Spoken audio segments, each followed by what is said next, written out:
Hello, everybody. SoCal Saber Bill Thornton here, and I can't believe that this is actually happening. Uh, Two things that I actually go on live for the first time ever, and see if we can get anybody coming in today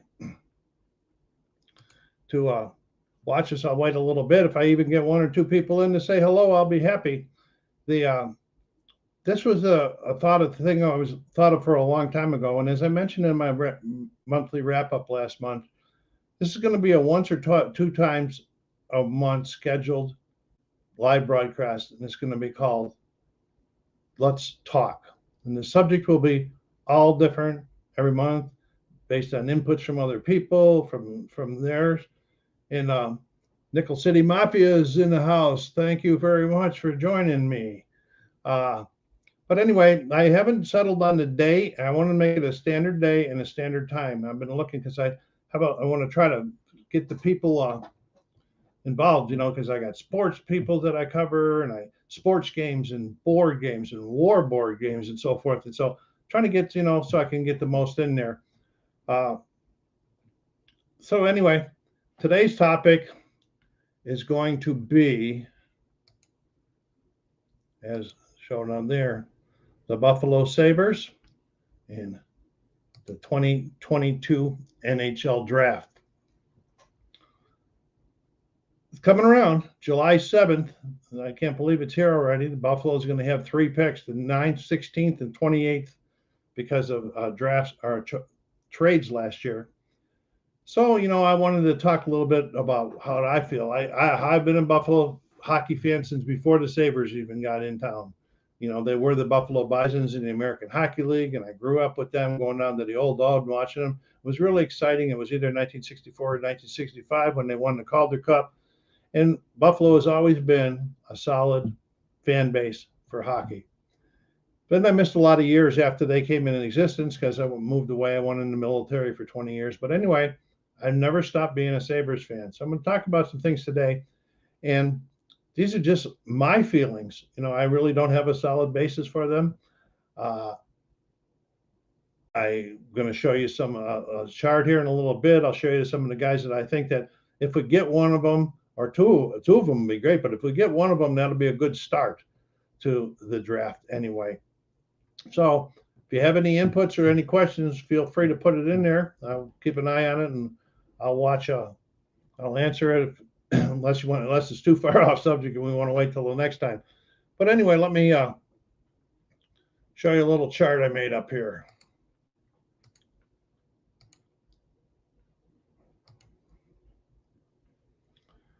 Okay. NHL 19. I could have made this font a little bit bigger, but I wasn't thinking when I made it. I went through 4 different sets of choice or rankings for this. The first one was by TSN, as well as Red Buttons. And I went through him and I picked out, let's see what I did, 6 hockey players that I thought were going to go and probably not make it to our 16th draft pick, but maybe the 9th we're going to get one of them. I'm looking down here, this average on here means I averaged it up. These guys are in all 4 ranking charts. This is what their average was.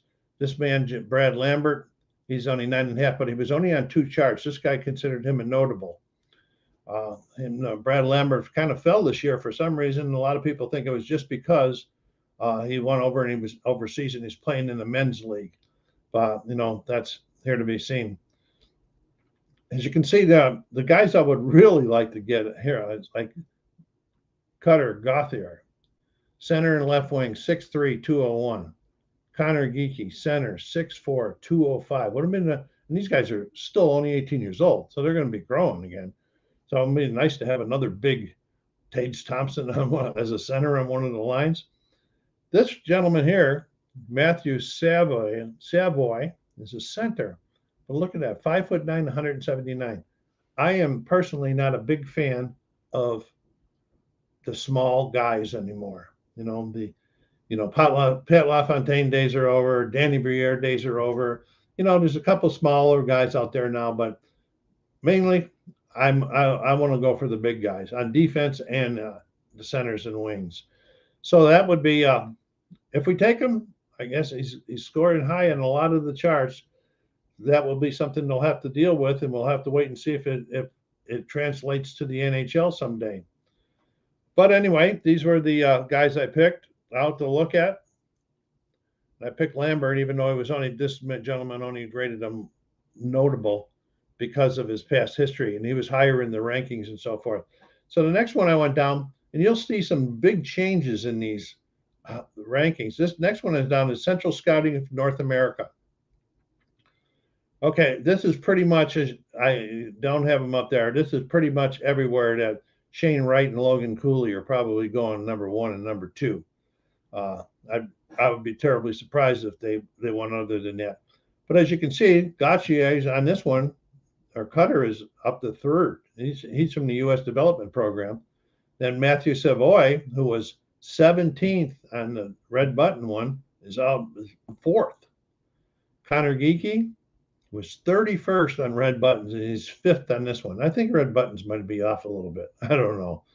Anyway, then there's a couple of defensive guys I'm just highlighted because my hopes are that we go and get a center and a forward, the first two with wingers or centers, because I really feel we got 3 guys down in Rochester, 3 of our young prospects that are going to make the team next year. We got to keep that prospect pool full down there and then go on to the defensemen. Defensemen take a long time to learn their skills anyway, so they're not going to come up right away unless they're Erasmus Dahlin or Nolan Power, and we don't see that this year. Okay, so going down to 32nd, there's another defenseman that's been these guys here. There's been a lot of talk about them, but I don't think they're going to be the first defenseman to go, and I'll show you in a little bit why. Okay, going down. All right, there's Frank Nazar. He's 21st. What was he on that other chart? 24th. That's like one of the ones that he's moving up. Frank's got some good reputation behind him. He's 5'10" and 181. You know, these guys are only 18 years old. I'm sure they're going to grow, put some more pounds on them, but they ain't going to grow much taller. You know, this guy here, the orange means he's a European skater, and he's probably, if he makes it down to us and we pick him, you know, I can live with 5'11", 162. I would like to have one of the big guys, but you know, there's the getting back down to where we were with Frank Nazar.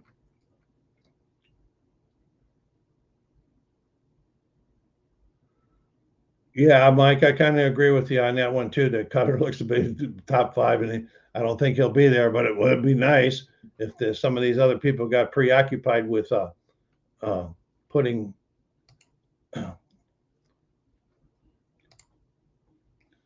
defensemen out there ahead of us. So anyway, going down here, I'm just trying this out a little bit. I'm learning. I'm going to make mistakes. Okay, so bear with me. I got a lot to learn, like that countdown. I wanted to use other countdowns, but boy, oh boy, trying to manipulate them to get them to work was beyond my patience level today. All right, now we're going back to TSN, Bob McKenzie. Now you're going to see a completely different type of ranking with him. But you see there's no Cutter in this top 9 right here. These 2 defensemen here, I think, and they're of relatively okay size. They're both European defensemen. I think they're going to go before those other defensemen because these are right shot defensemen. Okay, and right shot defensemen and centers are always hard to get. So now he's got a couple of the European guys ranked up here, right along with Matthew Cevoy, the center. So Matthew Cevoy, but no Cutter there yet. Okay, where are we going here?